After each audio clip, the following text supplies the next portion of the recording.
Mehdi's on the line from Stafford. Mehdi, what do you think? Right, so I basically just got 2 points to make, and I'd really appreciate it that you didn't cut me off faster than I can say British foreign policy the way Nick Ferrari usually does.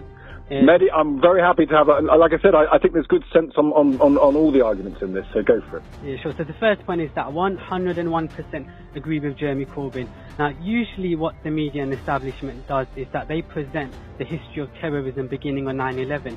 Yet, if you can go right into history, the history of terrorism began with the colonization of brown people and enslavement of black people. In 1916, the British and French empires carved up the Muslim world based upon their own political and economic interests.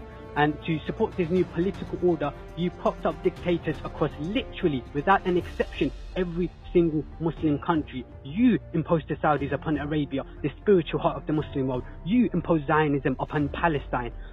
And if we have ever tried to overthrow your dictators and democratically elect our leaders, you have overthrown democracy. You overthrew democracy in Iran 1953, Jordan 1957, Indonesia 1965, Algeria 1990, Azerbaijan 1993, Palestine 2007, and Egypt 2013. Now, just to get a bit more specific, it's hard to get more specific than that, I don't think. Sorry? It's hard to get more specific than that. You've just listed a load of specifics. Yeah, well, that's more of a general thing, right? But Is it? Go on. But you agree with effectively, just to be clear on this, you think that that's colonising imperial background, which goes, as you say, that the old Turkish Empire was torn up and restructured at the end of the First World War. We know that happened, and that was the powers, the great powers, which included Britain and France, did it. Is that where you feel the root of all problems in the Middle East come? Yes, but what I don't want you to do is present that as a historical phenomenon. It's not.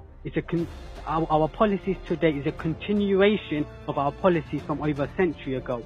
One point, Mehdi, I'm interested in is how does that account for some of the violence which stems out of the Sunni-Shia divide, which has nothing to do with British imperialism? So let me give you one example. Iraq has had the highest intermarriages between Sunni and Shias before the Anglo-American alliance invaded it.